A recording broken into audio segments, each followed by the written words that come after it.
Hello everybody and welcome back to my channel. I am in my new room. In fact, you can see a little bit of it behind you. But as you may can tell, I'm making vlogs and progress videos so you can see how everything is going and what I'm choosing to do interior decor wise, everything. I have some lovely secondhand furniture and stuff. So yeah, there will be another progress vlog up very soon and a little trip to a thrift store, so I hope that you will stay tuned for that.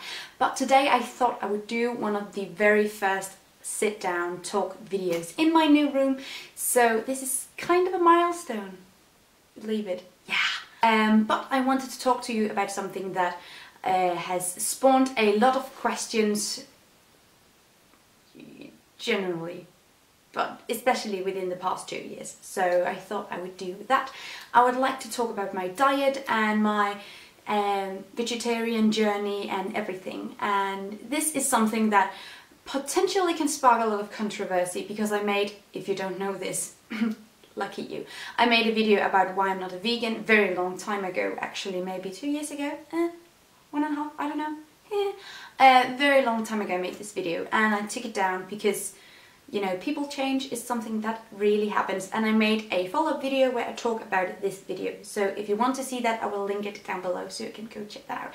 But I want to talk to you about where I am now and what I eat now and everything, because I've been making a lot of what I eat in a day videos, so if you want to check them out, please do. Food is pretty.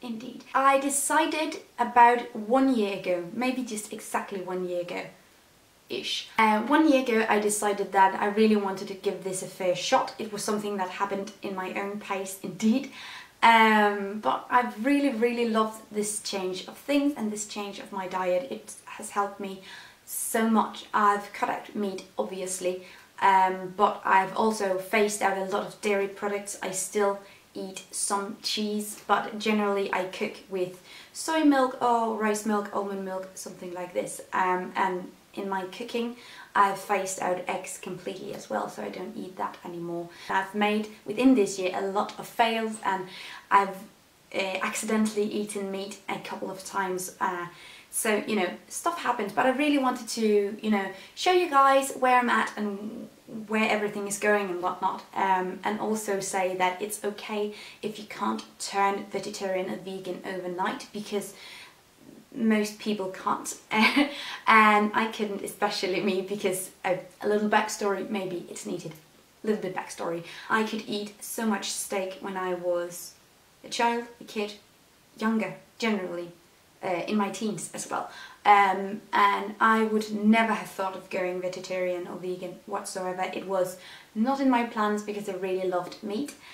So I usually say that if I could, you know, cut out meat, everyone can, because I loved it quite a bit and I still think the taste is lovely now. It's not the taste, it's all about the environmental impact of the meat industry. So yeah, if I could do it, I bet anyone can. And it has been such a lovely process that I've learned within this process to appreciate some foods that I normally wouldn't have tried or normally wouldn't have appreciated. I've started cooking with kale and with cabbage and I really love that. I've also started to eat breakfast because I really love fresh fruit and vegetables, and I've, you know, achieved a higher appreciation for these foods and, you know, a respect for the farmers who grow them. So I've started to eat breakfast, which is a huge thing for me because I was never really a breakfast girl. I've also found that previously when I was cooking and previously when I was thinking about food, I was thinking about the meat being the, you know, the main character, the center of attention, and then everything was supposed to, you know, play a minor role or be something that complemented the main character or the meat. But I've found that a really nice way of just slightly integrating more vegetables into your diet or slightly outfacing the meat is by letting a pasta be the main character, letting a carrot be the main character, and then working with different elements that would work great together with this thing. So having the meat like a sort of on the side dish or something that is not important in the dish really helps you to outface it completely, because then you realize how unnecessary it is. And you will also realize in this process that there are foods that taste so much better. True story, actually. It's so strange that I are having me say this. Oh yeah, oh well. But you know, people change, and this is something that I did in my own pace, and I really, really love it. It's just incredibly nice. I have been cooking with friends a couple of times. I've been cooking you know, food for friends a couple of times where they suggested meat, or they wanted to have some meat with the dish. But I've been cooking with friends a couple of times where I needed to implement some meat because that's what they wanted. Especially traditional Danish dishes, they are very heavy on the meat. And I thought it would be difficult to resist the temptation of having the meat as well when, you know, I was cooking it, preparing it. But it turns out it wasn't really that difficult, but it was just such a nice way, you know, to test myself and to test my limits and aspirations and everything. I made a dish with some roasted pork belly, I think, and some potatoes, and then some sort of gravy with parsley. It's a traditional Danish dish. And I was just having the sauce, which I made with soy milk, and nobody could taste the difference.